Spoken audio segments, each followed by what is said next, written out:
Alors aujourd'hui, nous allons changer la courroie de distribution de cette 307. Donc c'est une 307 de 2002, octobre 2002 il me semble. C'est une 2 litres HDI 90 chevaux. Voilà. Donc les clips qui sont sur le cache moteur, c'est très simple, il suffit de les faire tourner d'un quart de tour, hop, les tirer vers le haut, voilà, tout. Et on retire le cache moteur.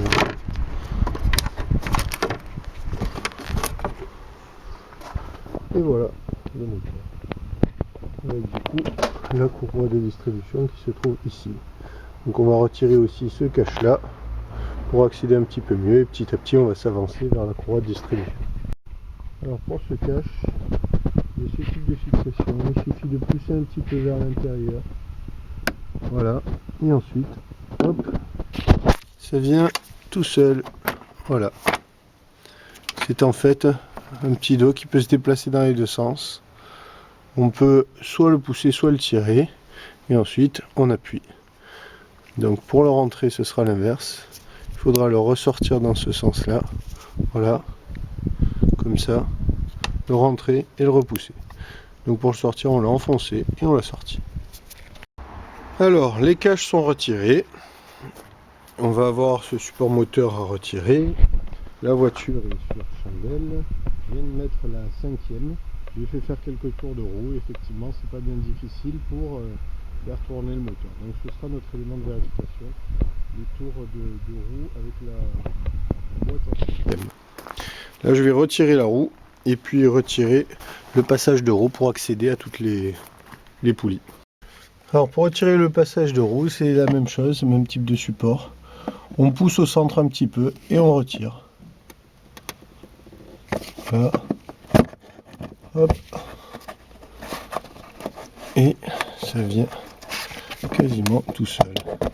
Voilà. Et ensuite on le reclipse à l'intérieur. Donc je vais faire pareil pour l'ensemble des points de fixation.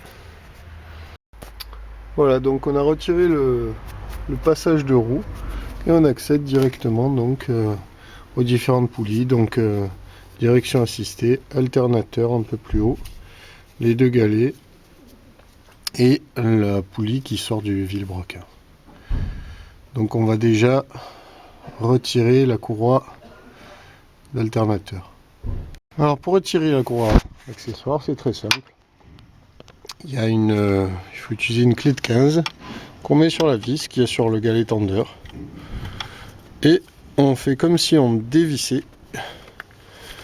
Et voilà, on desserre tout le système et on arrive à retirer comme ça la courroie.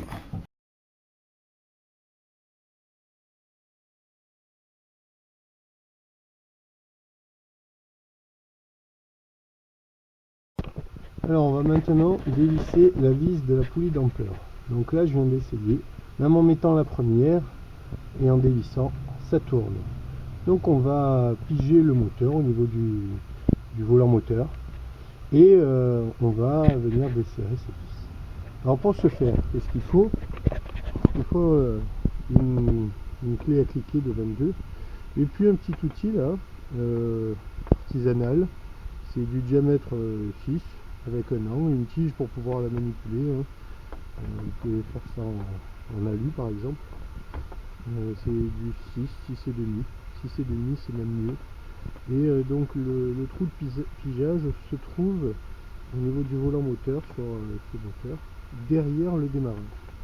Donc on vient passer la tige, on vient en fait d'abord faire tourner le vilebrequin jusqu'au moment où, avec d'une main, avec cette clé, et de l'autre on vient mettre la pige.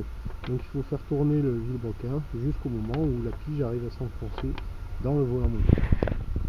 Voilà, donc nous sommes sous le moteur, sous la voiture, et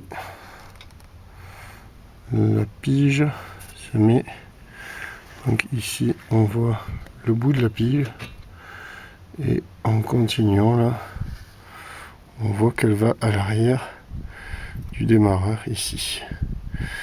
Donc comme je vous ai dit, j'ai fait tourner le vilebrequin là avec la clé et puis j'ai réussi à rentrer mon outil. Et maintenant, même en exerçant un couple sur la poulie d'ampeur, le vilebrequin ne tourne plus.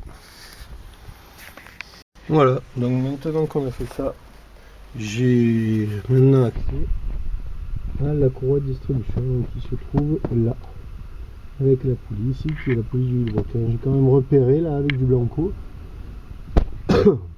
Et j'ai maintenant accès aux vis qui me permet de dévisser le cache qui protège la courroie de distribution.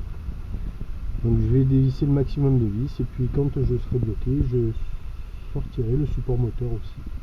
Donc là mon vilebrequin, mon volant moteur est calé et je vais maintenant m'attaquer à dévisser ce cache, cette protection pour accéder à la courroie elle-même et aussi caler au niveau de mon arbre à câble. Alors là on dit merci à Peugeot parce que donc il y a des vis de 10 qui fixent ce cache là qui sont très faciles à enlever, des simples vis de 10, sauf qu'il y a une vis là qui est derrière coincée entre l'entrée d'air là qui doit alimenter, qui doit aller au turbo là, cette entrée d'air qui est ici, et le cache. Donc cette vis là elle est juste là derrière, je la sens, je la touche. C'est une vis de 10, mais a priori j'ai aucun outil pour y accéder, aucun cliquet, aucune clé plate, rien, il y a un accès vraiment pourri. Donc là, a priori, il va falloir que je démonte l'essuie-glace, tout ce cache là, que je retire ses supports et que je démonte l'entrée d'air du turbo pour accéder à une simple vis. Donc, merci Peugeot. Voilà, donc j'ai retiré l'essuie-glace et ensuite j'ai retiré les petites fixations en plastique là pour retirer tout ce qui va autour de ce cache en plastique, me permettant d'accéder ici en fait à la veine d'air qui va au turbo. J'ai desserré ce collier et je m'aperçois qu'il y a une jolie vis de 10 qui se cache derrière, qui m'empêche de repousser cette durite d'air pour accéder à la vis de 10 du cache.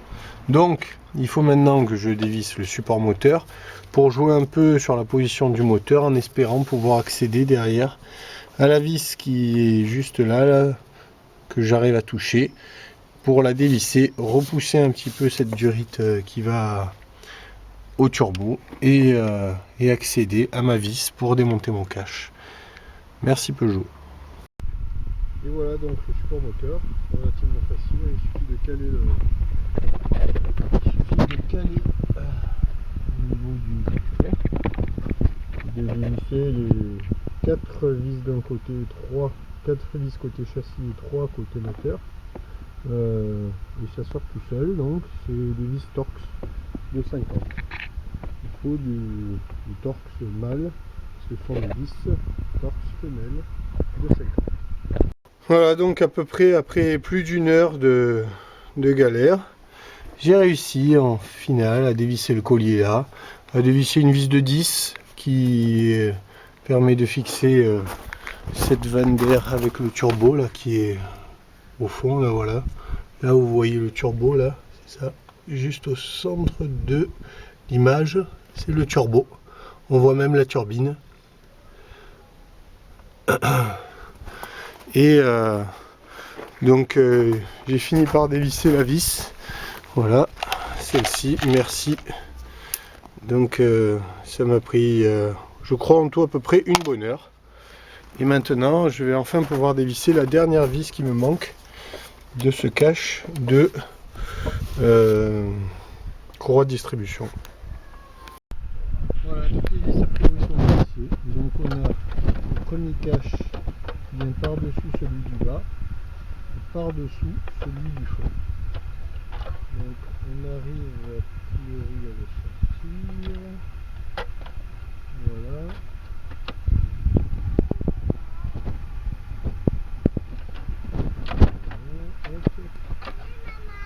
Maman, elle est dehors, ma chérie.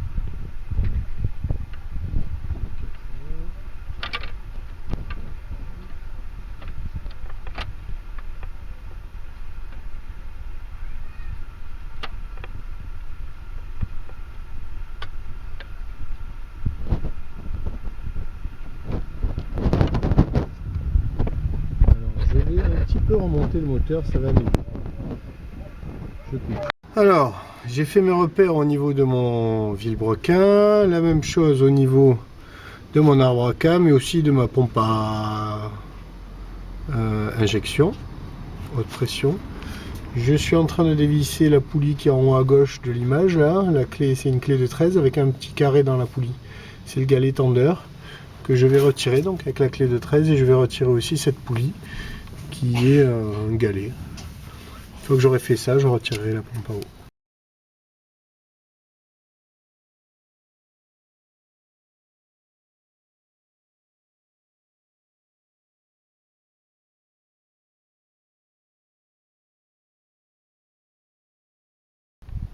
Voilà, j'ai donc dévissé les 2, 4, 5 vis de la pompe à eau.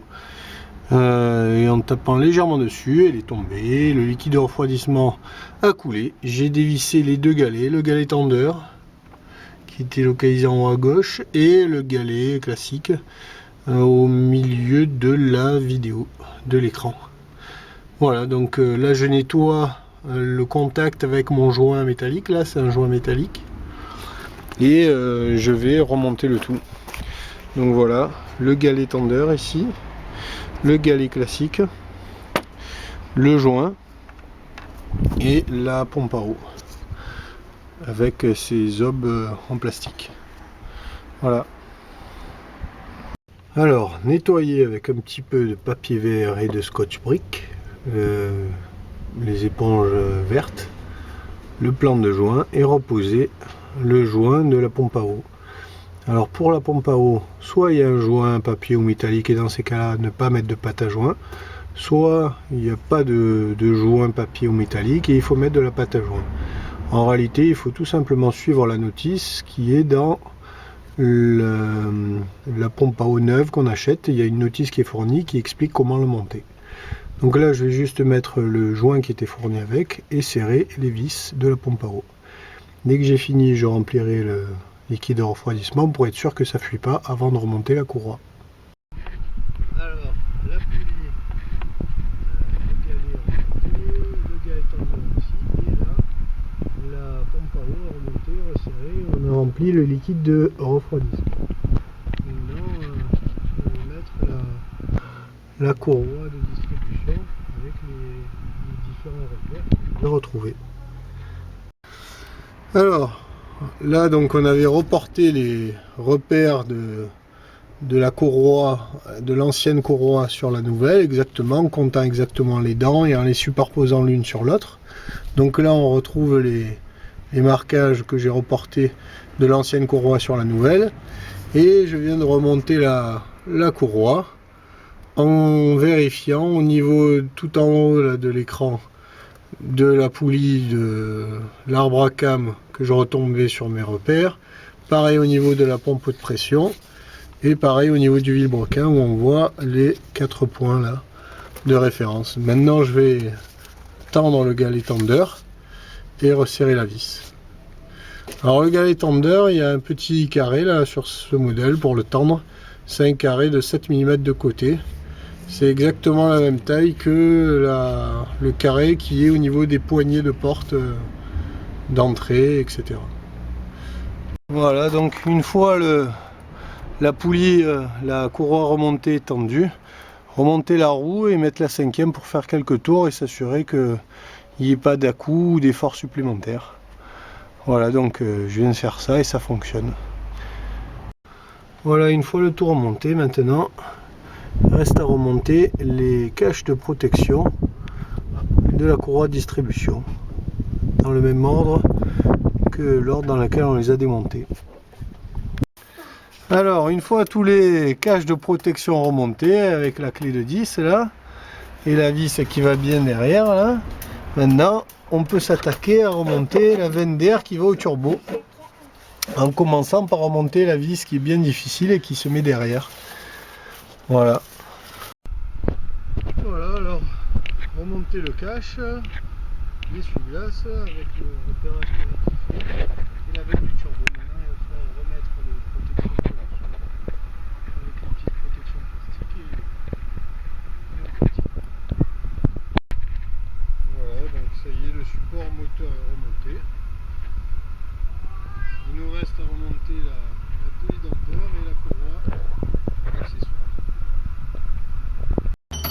Alors la poulie d'ampère est remontée. Il n'y a plus qu'à remonter la courroie d'alternateur et ensuite on a terminé. Alors tout est remonté, la courroie accessoire est remontée. On a priori tout remis. Et maintenant il n'y a plus qu'à démarrer. Ah, mais ça a l'air bon. Ça tourne, ça claque pas. Ça a marché. Cool. Il n'y a plus qu'à remonter le passage de roue et puis c'est bon. Voilà. Voilà, donc le moteur tourne, il suffit de purger au niveau de la vis qui est là. Attendre que le moteur chauffe, que le calorsta s'ouvre et vous dévissez pour purger. Et voilà, c'est fini, ça tourne, ça fonctionne. Coût de la réparation, 125 €, qui est le liquide de refroidissement, la courroie de distribution, la pompe à eau et la courroie d'alternateur.